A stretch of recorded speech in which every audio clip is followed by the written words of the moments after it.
First off, I want to thank all the students and the fans for coming out.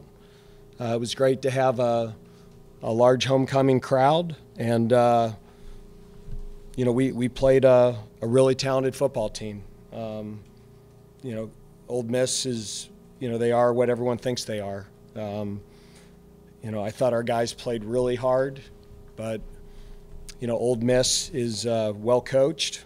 They have a lot of resources, and they've used those resources very well to put together a top 5 team. I thought our guys played really hard, but we're not good enough to blow a coverage or have a personal foul. This team all year is going to have a very, very small margin of error, and when you play a team as talented as that, you got to play almost perfect and hope that they're off. I don't think they played perfect, but they weren't off, and it is what it is. So. I'm going to ask the moral victories question, but are there positives to take after the game got away from you in the first quarter? Well, we had a stretch there that we played decent defense. And that was good. And if we don't turn the ball over, they're averaging 62 points a game. But, right now that football team is at a different level than we are.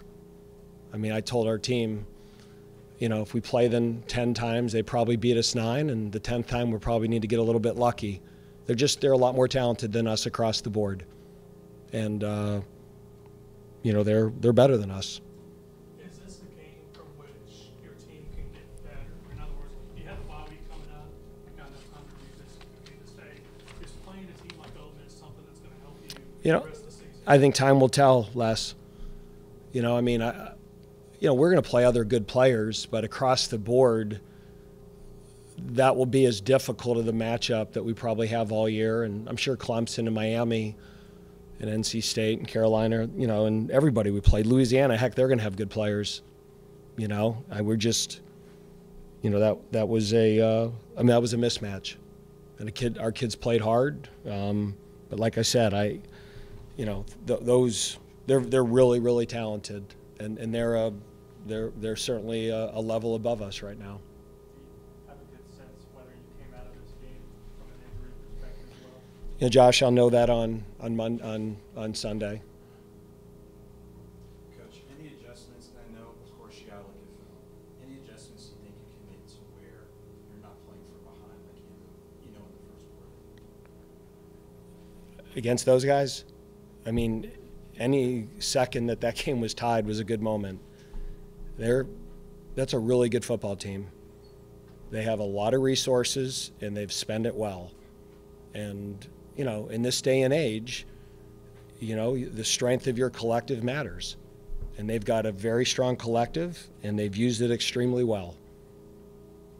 Dave, not to go all macro level on you, but would you be in favor of some sort of change in terms of, when the teams have injuries to maybe prevent those type of questions from lingering? Yeah, I've been for, if a player gets hurt in a series, he should be out for the series.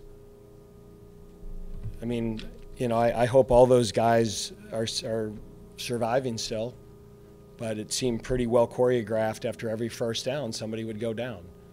And the one kid got carted off, and I hope the Ivy kid's okay. I have no doubt that's a legitimate injury, but that was extremely well coordinated, and I've pushed for years in my role in the AFCA, because the officials say there's nothing we can do. In some of those cases, guys were clearly flopping.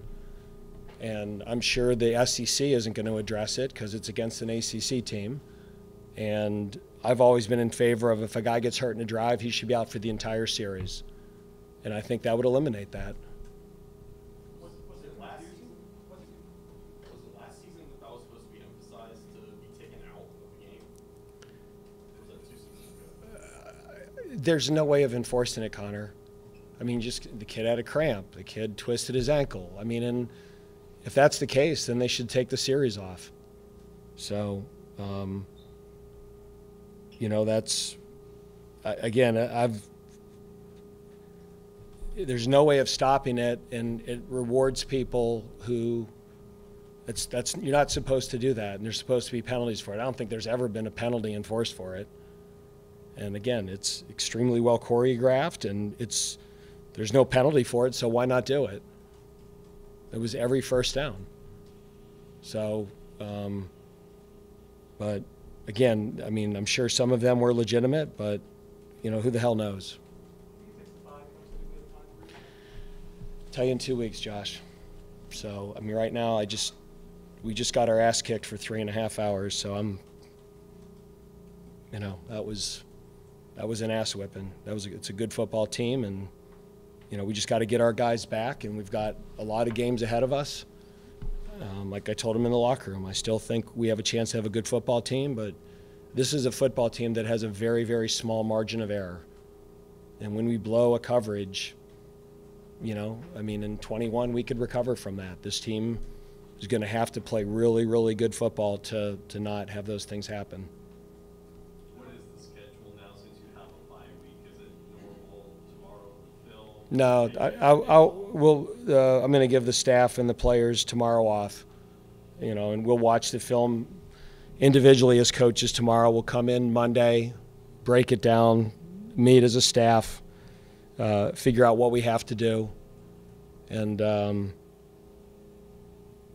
we'll get with the team Tuesday. We'll get a couple of practices in, and this is from the start of camp to now. That's a long stretch, so we'll give them a few days off, and hopefully get them healthy, and then we're going to have a tough 5-game stretch. And Louisiana's a good football team. Those guys are going to have athletes and players, and we need to get a win. Yeah, his hamstring got a little tight again.